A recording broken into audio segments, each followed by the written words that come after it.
అందులోనూ అలాంటి వాళ్ళు వైష్ణవ సంప్రదాయాన్ని పుణుకుపుచ్చుకున్న వాళ్ళు అయితే అసలు దాని యొక్క ప్రభావం వేరు. కారణం ఏమిటంటే మీరు ఇస్కాన్ ధరించారు కాబట్టి చాలా కాలం ఇస్కాన్ సంప్రదాయానికి మాత్రమే మీరు అనుకున్నా తప్ప, ఈ మధ్య కాలంలో మీరు కొన్ని డిబేట్స్ నేను విన్న తర్వాత అప్పుడు ఈ చెట్టబాలు మీరు స్వామివారిని కలిసి వచ్చిన తర్వాత అక్కడ నుండి వచ్చినటువంటి ఒక ఫీడ్బ్యాక్ అనమాట.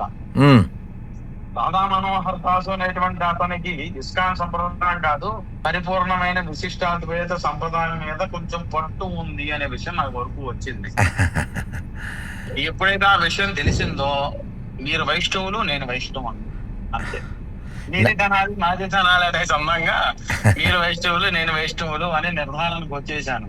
ఆ తర్వాత చాలా సార్లు అనుకున్నా కానీ మమ్మల్ని కలవడం అవలేదు. నాకు ఎంత అంటే నేను అక్కడ శ్రీరామ్ రామానుజు గారితో ఆయన ఎప్పుడు ఒక మాట అనేవారు, మీరు ఇక్కడ నిత్యవాసం చేయండి అనేవారు. నిజమే కదండి. అని ఏదైనా నేను వారి దగ్గర నుంచి నేర్చుకోవాలని ఏదైనా ఒక మంచి మాట చెప్పండి అన్న. వారు ఏం చెప్పారంటే, కుటీం కృత్వా యదుగిరి తటే నిత్యవసత.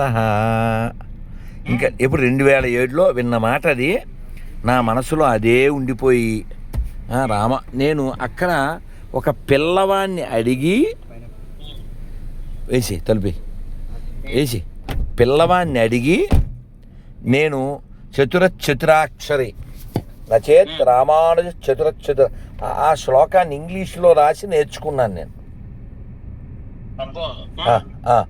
అంటే రామానుజ అనే 4 అక్షరాలు లేకపోతే ఈ లోకం ఏమైపోతుంది. అమృతాక్షరములు అంటే ఏమిటంటే రామానుజ పదమనేదే అమృతాక్షరములు.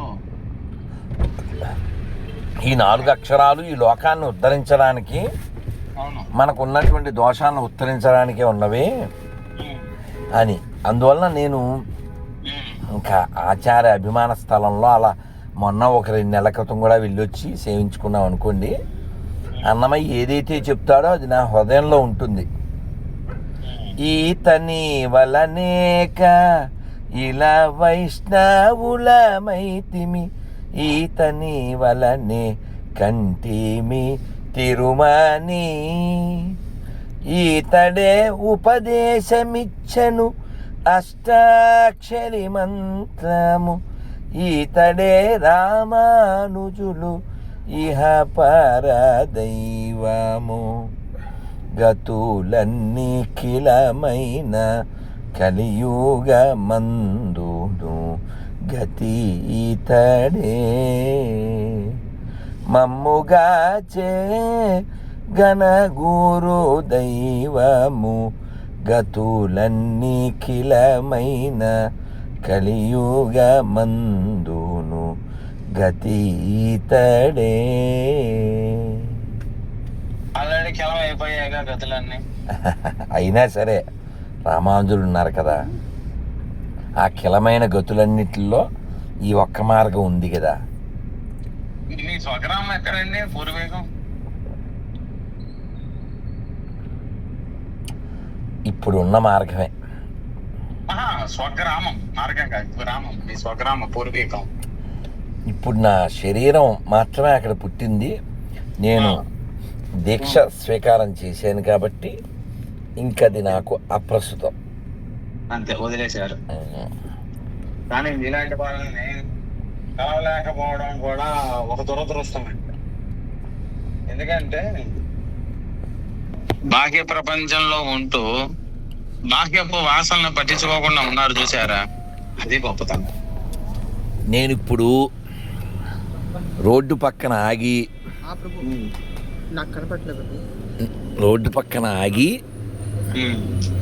మా వాడు రైట్ పో, నువ్వు వచ్చేది తొందరగా రావాలి. నేను ఏదో రేపు నివేదనకి ఏదో కొనుక్కు రావాలని బాపట్ల నుంచి వస్తూ ఉంటే రోడ్డు పక్కన ఆగాం. ఈ లోపల మీతో ఇంత మంచి సంభాషణ జరిగి ఈ కొద్దిసేపట్లోనే నేను శ్రీరంగము ఈ కొద్దిసేపట్లోనే, మేల్కోట ఈ కొద్దిసేపట్లోనే. వచ్చేసారు. నిజమే కదా అది, కదూ. నిజమే ఆ మాట. మొన్న కూడా మేము అలా వెళ్ళేసరికి రంగనాయక స్వామి గుడిలో సరే దర్శనం అయిపోయింది. అలా పెన్నాన్ని సేవించుకుని మళ్ళీ అక్కడ ఉండేటువంటి అలా బయట నుంచునే స్వామివారిని రంగాపూర విహార శ్రీరంగపూర విహార జయ కోదండ రామావతార రఘువీర శ్రీరంగపూర విహార. మార్గ మధ్యలో మరి ఏమన్నా అవకాశం ఉంటుందా నెల్లూరు దిగడానికి? నేను ఇప్పుడు విజయవాడ వెళ్ళి, విజయవాడ నుంచి రేపు పాలకొల్లు వెళ్ళి, ఎల్లుండి మళ్ళీ భీమవరం వెళ్ళి, అవతల ఎల్లుండి భాగ్యనగరం. ఓ, అసలు ఇటువైపు వచ్చేటువంటి అవకాశం లేదు, అటు నుంచే ఇటు వచ్చాను. సో అందువలన ఇంకా నా షెడ్యూల్ అలా మళ్ళీ. ఇప్పుడు మీరున్న చోటకి మేము రావాలి, మేము మిమ్మల్ని పట్టుకోవాలంటే వాయు వేగంతో సమానంగా మేము బొరుగులు పెట్టాలి. అంత శక్తి మాకు లేదు. మీరు ఇప్పుడు ఆ స్వామివారి కార్యక్రమాలు ఉన్నాయి. మనం ఓ సందర్భం వస్తుంది, నేను తిరుపతిలో ఉంటాను అంటే నామమాత్రంగా అయినా నేను 2 రోజులు 3 రోజులు వారం నెలలో 4 రోజులు 5 రోజులు ఎప్పుడోకప్పుడు తిరుపతిలో ఉంటాను కాబట్టి. నేనున్నా లేకపోయినా మీరు తిరుపతి ఎప్పుడు వచ్చినా మీరు మా ఇంటికి వెళ్ళాలి. లేదు, మీరున్నప్పుడు మనం కలుద్దాం. నేను మీకు మన తిరుపతి ఇస్కాన్ టెంపుల్ కి దగ్గరలోనే మా ఇల్లు.